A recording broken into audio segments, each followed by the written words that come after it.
자, 자리에 앉으셔서 오늘 또 어버이 주일 맞이하여 우리 주신 하나님 말씀 함께 받도록 하겠습니다. 주신 본문을 중심으로 부모를 공경하되 주께 하듯 하라, 하나님께 하듯 하라, 이런 제목으로 말씀을 전해 드리려고 합니다. 그 유엔에는요, 뭐 여러 가지 그 기관들이 많이 있죠. 국제 아동 기금이라고 들어보셨습니까? 유니세프라고 그러는데요. 이 유니세프가 아시아 태평양 지역에 있는 17나라 17개국 청소년들에게 의식을 조사를 하면서 이런 질문을 했습니다. 어른들을 존중하는가? 이런 질문을 했더니 그 17개 나라 중에서 한국을 제외한 다른 16개 나라 청소년들 72%가 어른들을 매우 존경합니다. 이런 대답을 했다고 그래요. 자, 그런데 참 한 가지 충격적인 사실은 우리 한국은 어떤가? 우리 한국 청소년들은 13%만이 어른들 존중한다. 그런 대답이 나왔다고 그래요. 정말 충격적입니다. 동방예의 지국이라고 알려져 있는 우리 한국이 어쩌다가 이 지경이 되었을까, 그런 생각이 들어집니다. 여러분, 우리가 부모에게 효도해야 된다는 거 모르는 사람 아무도 없죠. 그러면 왜 우리가 부모에게 효도해야 될까요? 이렇게 질문하면 우리는 뭐 쉽게 이렇게 대답할 것입니다. 나를 낳아주시기 때문이고, 나를 길러주셨기 때문이고, 그리고 나를 공부시켜 주셨기 때문에 부모에게 효도해야 된다. 그러나 우리가 가진 성경은 그것보다 훨씬 더 차원이 높은 아주 더 깊은 의미를 담아가지고 우리로 하여금 부모에게 효도하라고 말씀하고 있어요. 자, 무슨 이야기가 하면 우리가 부모에게 효도하면 그것은 바로 하나님께 효도하는 것이 된다. 성경은 그렇게 말씀하고 있습니다. 우리가 오늘 읽은 레위기서 19장은 아주 중요합니다. 1절, 2절에 보시면 내가 거룩한 것처럼 너희도 거룩하라고 말씀하고 있어요. 자, 무슨 말인가 하면 하나님의 백성들이 거룩하신 하나님 앞에서 어떻게 살아야 될 것인지를 우리에게 말씀하고 있고, 그리고 3절 이하에서 계속 보시면 인간관계 속에서 지켜야 될 그런 도리를 설명을 하고 있습니다. 우리가 잘 아는 출애굽기 20장에 기록된 10계명에도 보면 10가지 계명 중에서 1계명부터 4계명까지는 하나님께 어떻게 우리가 살아야 될 것인지 하나님에 대한 계명들이 나와져 있고, 그리고 5절부터 마지막 10절까지는 인간관계 속에서 사람과 사람 사이에서 우리 지켜야 될 그런 계명들을 소개를 하고 있습니다. 자, 그러면 인간관계, 대인관계 속에서 지켜야 될 그런 계명, 그 중에서 가장 먼저 첫 번째가 무엇일까요? 바로 그것은 부모에게 효도하라, 부모를 공경하라는 것입니다. 오늘 본문 3절에도 보시면 이렇게 말씀하고 있어요. 너희 각 사람은 부모를 경외하고 나의 안식일을 지키라. 여기 보면 두 가지가 나옵니다. 부모를 경외하고 나의 안식일을 지키라.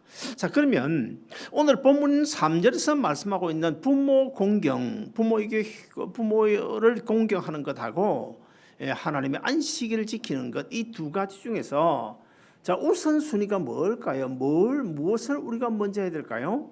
부모 공경이 우선순위입니까? 아니면 안식일을 지키는 것입니까?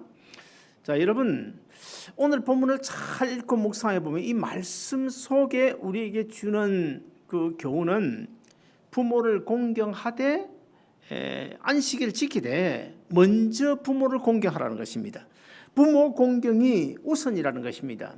왜 그런가 하면 흔히 우리가 이런 경우를 보지 않습니까? 저는 이런 경우 봤습니다. 옛날에 우리 교회도 이런 분들이 있었습니다. 어머니가 양로병원에 있어요. 양로병원에 5년 10년 양로병원에 계신데 아들이 돼가지고 1년 52주 365일 동안 한 번도 어머니를 찾아뵙지 않냐고 대신에 주일은 꼬박꼬박 교회에 나와서 예배를 드린다. 그 사람을 가리켜서 과연 안식일을 잘 지킨다, 그렇게 말씀할 수 있을까요? 아무리 안식일을 잘 지켜도 부모를 공경하지 않으면 안식일을 온전히 지키는 것이 아니라고 성경은 우리에게 분명하게 말씀하고 있어요. 제가 하나 물어보겠습니다. 한국에서 어머니가 오셨어요. 어머니가 오셨는데 근데 주일이 됐습니다. 주일 돼서 어머니에게 엄마 교회 갑시다. 그럴 때 엄마가 교회 가기 싫어하는 거예요. 교회 가기 싫어요. 자, 그러면 첫째 엄마가 싫어하니까 교회 가는 것을 싫어하니까 그러면 엄마에게 마음 편하도록 교회 가자 말 하지 말고 여행 관광회사에다 부탁을 해서 주일날 끼어가지고 여행을 보낸다. 그 다음에 두 번째, 어머니에게 좀 듣기 싫은 소리를 하더라도 교회에 모시고 나오는 것이 효도일까? 어느 것이라고 생각하십니까? 첫 번째일까요? 두 번째일까요? 듣기 싫더라 하더라도 어머니가 좀 듣기 싫어하더라도 예수 믿어야 된다고, 교회 가야 된다고, 엄마 지옥 가는 꼴 나는 못 본다고, 엄마 지옥 간 뒤에 내가 평생 울게 될 텐데 그런 내가 좋느냐고 우리는 전도해야 된다는 것입니다. 제일 중요한 것은 부모로 하여금 교회 나가 예수 믿고 구원 얻는 영원한 생명 얻도록 전도하는 그것이 뭡니까? 부모에게 효도하는 것입니다. 제가 이렇게 말하면 엄마가 교회 나가지 않으려고 하니까 아니 성질이 나가지고 딸이 성질이 나가지고 엄마 교회 안 가려면 다시는 미국에 오지 마. 그렇게는 우리가 해서는 안 되겠죠. 엄마 나 평생 소원해요. 제발 미국에 계실 때만이라도 교회 좀 나갑시다. 그러면 부모가 돼가지고 그런 자식의 소원 하나 못 들어주겠습니까? 어떻게든 우리가 이 부모로 하여금 예수 믿고 구원 얻게 해야 그것이 바로 부모에게 효도하는 것이고 부모를 공경하는 것인 줄로 믿습니다. 부모를 공경할 때 약속된 성경에 여러 약속들이 있는데요. 자, 신명기 5장 16절을 우리가 같이 읽어보실까요? 같이 읽습니다. 시작. 내 부모를 공경하라. 그리하면 내 하나님 여호와가 내게 준 땅에서 내 생명이 길고 복을 누리라. 자, 부모에게 효도하면, 부모를 공경하면 뭡니까? 첫째는 이 땅에서 장수한다는 거예요. 그리고 두 번째는 복을 누린다는 거예요. 잠언 1장 8절 9절도 우리 같이 한번 읽어보시겠습니다. 잠언 1장 8절 9절요. 같이 읽습니다. 시작. 내 아들아 내 아비의 훈계를 들으며 내 어미의 법을 떠나지 말라. 이는 내 머리에 아름다운 간이요 내 목에 금사슬이니라. 자, 반면에 신명기서 27장 16절을 보시면 부모를 공경하지 않는 자에게 하나님께 저주한다고 말씀하고 있어요. 그 부모를 경홀히 여기는 자는 저주를 받을 것이요 모든 백성은 아멘 할지니라. 그뿐이 아닙니다. 잠언서 30장 17절을 보시면 정말 무시무시한 아주 저주의 말씀이 나오는데 우리 같이 읽어보실까요? 같이 읽습니다. 시작. 아비를 조롱하며 어미 순종하기 싫어하는 자의 눈은 골짜기에 까마귀에 쫓기고 독수리 새끼에게 먹히리라. 참 두렵고 정말 무서운 저주죠. 무서운 저주.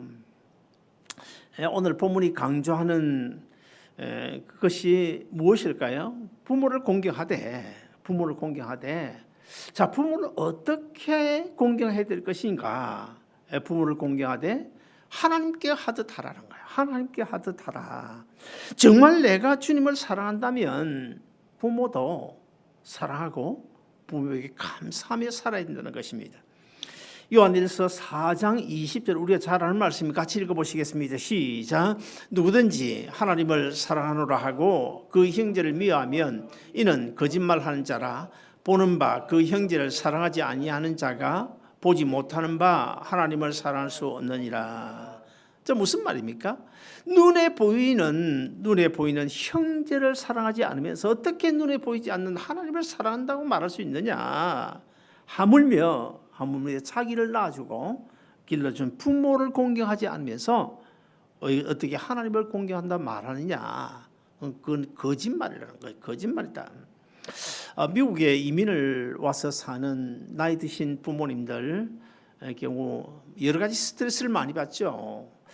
자, 스트레스를 많이 받는데 그 받는 스트레스 가운데 가장 큰 스트레스가 무엇인지 아십니까? 제 생각에는 아무래도 영어 문제일 것입니다.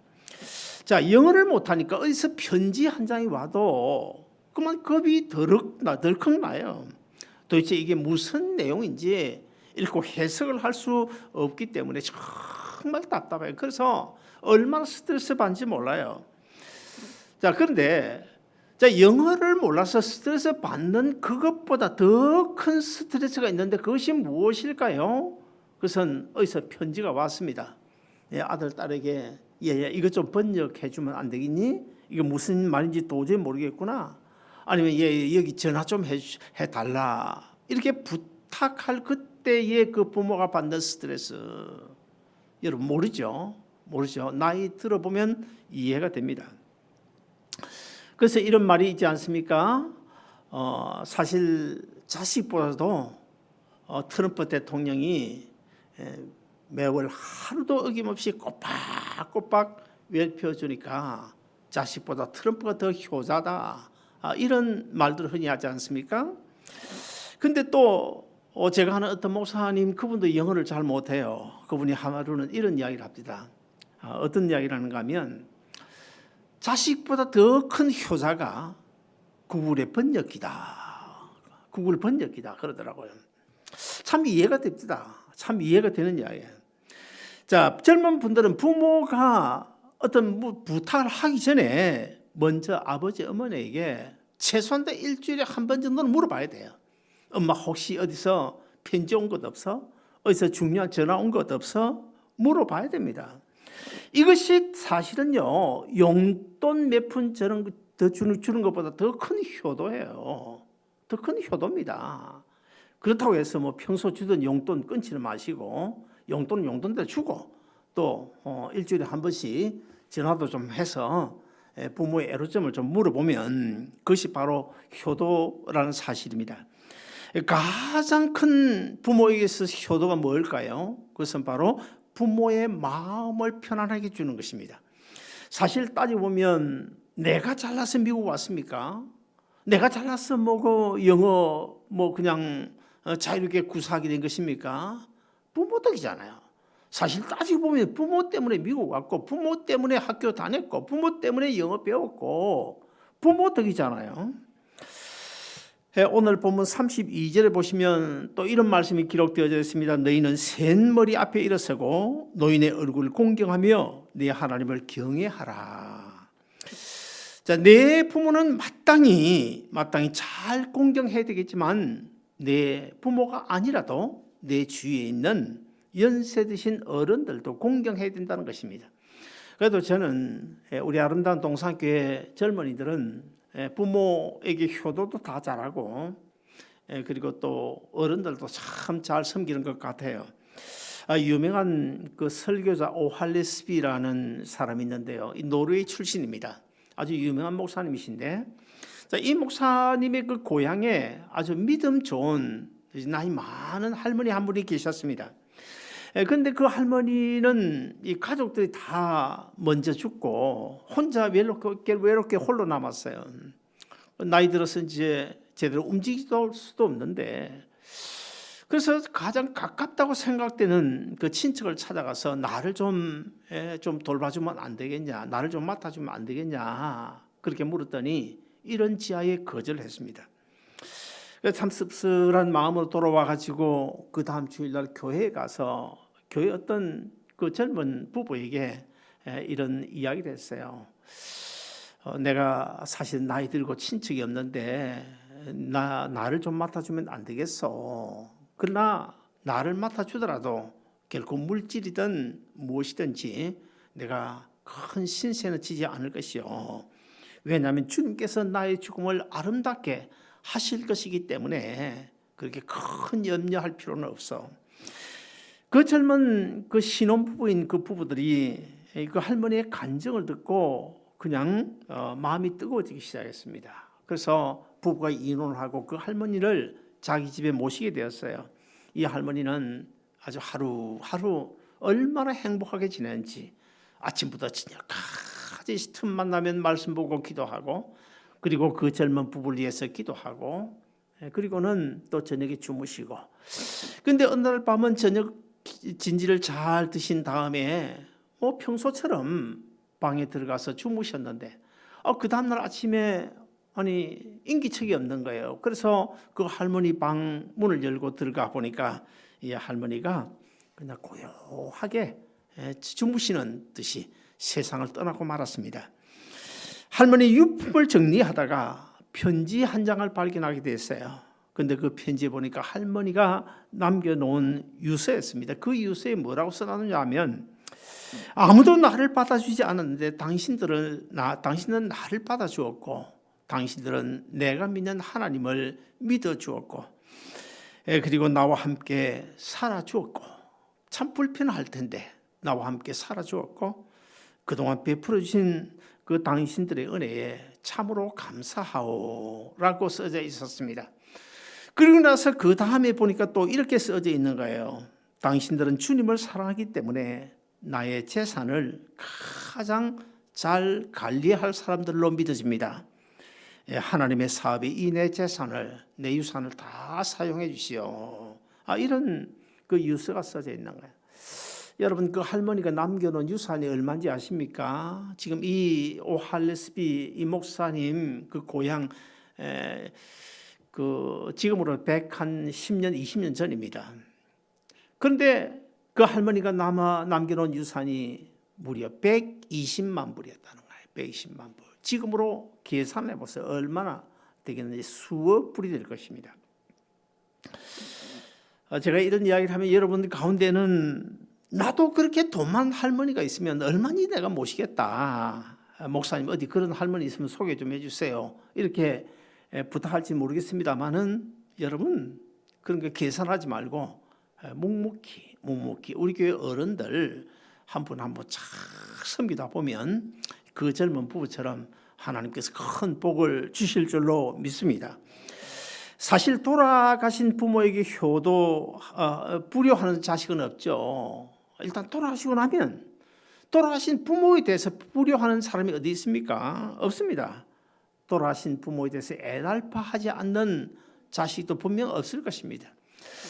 작년 5월 달에 저희 어머님이 이제 95세로 세상을 떠나 하늘나라로 가셨는데 지금 1년이 되고 이번 이제 주보 칼럼에도 썼지만은 어버이 주일을 맞이하면서 곰곰이 생각해 보니까 참 그동안 효도하지 못한 것이 얼마나 후회가 되는지요. 미국에 와서 살기 힘들어서 그리고 영주권이나 불법 체류자라서 또 어려운 형편의 교회를 개척하고 개척교회 한다고 효도하지 못한 것이 얼마나 후회가 되는지 몰라요. 근데 사실 살아있는 부모가 더 큰 문제입니다. 돌아가신 부모에게 불효하는 사람 없는데 살아계신 부모에 대하여 우리가 어떻게 해야 될 것인가. 부모는요 나이가 들면 끝없이 자식 얘기로 자꾸만 다가오려고 그래요. 자꾸 자식에게 다가가려고 합니다. 근데 자녀들은 어떻게 합니까? 자녀들은 자꾸만 밀쳐내고 멀리 떨어져 가려고 그러죠.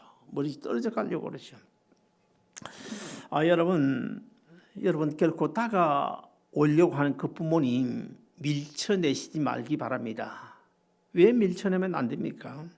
자꾸만 다가오고 싶어 하면 이미 그때는 벌써 얼마 남지 않았다는 것을 의미하기 때문에 사람은 나이가 들어가면서 점점점 이 발바닥에서부터 기운이 위로 올라오게 됩니다. 위로 올려 허리로 올라와서 그리고 또 손으로 와서 그다음에 가슴으로 갔다가 그다음에 또 입으로 왔다가 마지막에 눈으로 해서 사람의 기운이 빠져나가 버려요. 그럼 죽게 됩니다. 자, 그런데 이 기운이 이제 그래서 어린 아이들은요 자꾸 뛰기를 좋아하잖아요. 가만히 있지를 못하거든요. 발에 기운이 넘쳐가지고 다리에 기운이 넘쳐 뛰기를 좋아합니다. 나이 들면 어떻게 됩니까? 뛰는 것도 못하고 걷는 것도 못하고 그러다 결국 어떻게 손도 사용하지 못하고 결국은 그 기운이 어디로 옵니까? 입으로 오게 됩니다. 입으로 와서 자꾸 말이 많아지게 되죠. 나이 많은 사람들이 많잖아요. 안 해도 될 말 자꾸 하고 어제 한 말인데 또 하고 계속 두 번, 세 번 하는 이런 경우 많이 있잖아요. 그러나 여러분, 말 많이 하는 그것도 잠시뿐이에요. 잠시뿐이에요. 얼마 안 있어서 이 사람 저 사람 힐끔힐끔 쳐다보고 눈치 보다가 아예 그 눈도 감아버리게 된다는 사실 여러분 기억해야 됩니다. 그러니 어른들이 말씀을 많이 하시면 아직 그래도 우리 엄마 건강하구나, 그렇게 좋게 생각하면 좋겠어요. 잠언 16장 31절에 보시면 백발은 영아의 면류가 아니라 의로운 길에서 얻으리라고 했고, 그리고 잠언 20장 29절에 보면 젊은 자의 영화는 그 힘이요 늙은 자의 아름다운 것은 백발이라 그랬어요. 우리 교회도 뭐 연세 드신 분들 그동안에 몇 분 이제 어른들 돌아가시고 뭐 많지가 않은데요.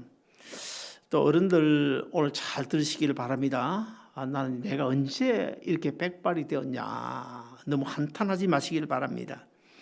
나이가 들어갈수록 내가 할 일은 다 했다. 이제는 나 할 일 다 했으니까 이제는 놀고 뭐 잘 먹고 잘 지내야 되겠다. 여행에 다니며 잘 지내야 되겠다. 이것도 잘못 생각하는 것입니다. 잘못 생각하는 것입니다. 나이 들수록 우리가 성령 충만을 삼아야 됩니다. 왜 그렇습니까? 구약성경 요엘서에 보시면 말세가 되면 하나님께서 모든 사람에게 성령을 물붓듯이 부어주시는데 젊은이들 뿐만 아니고 나이 든 어른들에게는 뭘 준다고요? 꿈을 주신다고 했어요. 꿈을. 그래서 잠이 없어 꾸는 개꿈이 아니고 우리 어른들은 성령님이 주시는 하나님의 영광을 위한 꿈을 우리가 꿀 수 있어야 됩니다. 그리고 또 내가 무엇을 위해서 주님을 위하여 할 수 있을까? 젊고 힘있고 가진 것 있던 젊은 세월 다 보내고 나이 들어 뒤늦게 뭔가 주님을 위하여 하려고 해도 할 수가 없는 그런 상황 앞에서, 그럼에도 불구하고 우리가 한 가지 꼭 생각해야 될 것은 내가 언젠가는 주님 앞에 서게 될 텐데 주님 앞에 섰을 때에 입은 있으되 할 말이 없는 유구몬의 자리가 아니라 뭔가 당당하게 주님 내가 이 땅에 있을 때 뭔가 큰 일은 못했지만 그래도 주님을 위해서 이렇게 살다가 왔습니다 라고 할 말 있는 그 자리 만들 수 있도록 우리가 뭔가 할 수 있어야 된다는 것입니다. 자꾸만 뒤로 나는 늙었는데 뭐 나는 나이가 많은데 젊은 사람들이 해야지, 그렇게 자꾸 뒤로 물러서지 마시고 내가 할 수 있는 일이 무엇이 있을까? 할 수 있는 일이 얼마나 많아요? 사실은 어른들이 할 수 있는 일, 가장 쉬운 일이 뭡니까? 기도하는 것입니다. 교회를 위해서, 젊은 이들을 위해서, 교역자들 위해서, 장로님들 위해서, 앞장서는 일꾼들을 위해서 기도하는 것, 그거 얼마나 큰 일입니까? 그렇게라도 우리가 해야 되는 것 아니에요? 그래야 하나님이 기뻐하시고, 그래야 영육간에 강건해질 수 있고, 그래야 내 자손들이 복을 받을 수 있는 줄로 믿으시기를 바랍니다. 성경에 보시면 나이 들어서도 하나님 앞에 귀하게 쓰임받은 사람들이 많이 있습니다. 아브라함은 75세의 부름을 받았죠. 75세. 그리고 모세는 80세의 부름을 받아서 이스라엘 백성들 애굽에서 이끌어내는 큰 일들을 감당했고, 그리고 가나안 땅에 들어온 이 갈렙 같은 경우에는 85세 고령에도 불구하고 그 척박한 산지 헤브론을 개척하는 그런 아주 신앙의 사람이었습니다. 그리고 신약 성경에 넘어와서도 시므온과 안나라는 이 선지자들은요, 나이가 100세가 다 됨에도 불구하고 내가 메시아로 오실 예수 그리스도를 반드시 만나보고 죽어야 되겠다. 하나님, 내 생명을 연장해서 메시아로 오실 예수 그리스도를 만나보고 세상을 떠나도록 해 주옵소서 하고 간절히 기도하며 살았더니 결국 어떻게 됐습니까? 아기 예수님을 가슴에 안아보는, 성전에서 가슴에 안아보는 놀라운 복을 받지 않았습니까? 사랑하는 여러분, 자녀들과 젊은이들은요, 하나님께 하듯 부모에게 효도하시길 바랍니다. 어른들 잘 섬기시기를 바랍니다. 그리고 나이 든 어른들은요, 나이 든 것 너무 서글퍼하지 마시고 자녀들과 교회와 나라 민족을 위하여 기도하고, 또 걷지 못하고 잘 보이지 않는 그날이 오기 전에 주를 위해서, 주님의 몸인 교회를 위해서 내가 할 수 있는 일이 무엇이 있을까를 찾으시길 바랍니다. 그래서 우리 교회 젊은 자녀들과 연세 드신 어른들 모두 이 성경을 통해 약속된 하나님의 축복을 받으면서 살아가시기를 주의 이름으로 축원드립니다. 기도하겠습니다.